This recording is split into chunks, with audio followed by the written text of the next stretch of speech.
मी पारेगाव येथील शेतकरी आहेत. मी मागच्या म्हणजे उन्हाळ्यामध्ये 2 एकर उन्हाळा कांदा तयार केलेला होता. त्याच्यामध्ये मला 150 ते 1.5 ते 1.5 लाख रुपये मला खर्च झाला होता. त्याच्यातून मला उत्पन्न जवळजवळ 250 क्विंटल माल निघालेला होता.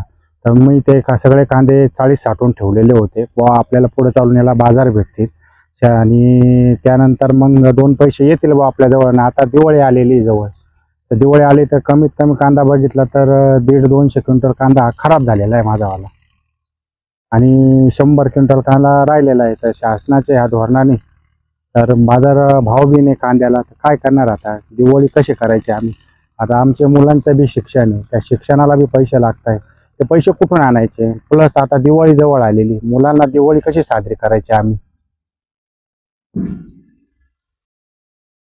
तरी शासनाने आम्हाला थोडीशी याची मदत करावी आणि कांद्याला योग्य तो आम्ही भाव दिला पाहिजे. आम्हाला खर्च तरी कमीत कमी निघाला पाहिजे आम्हाला.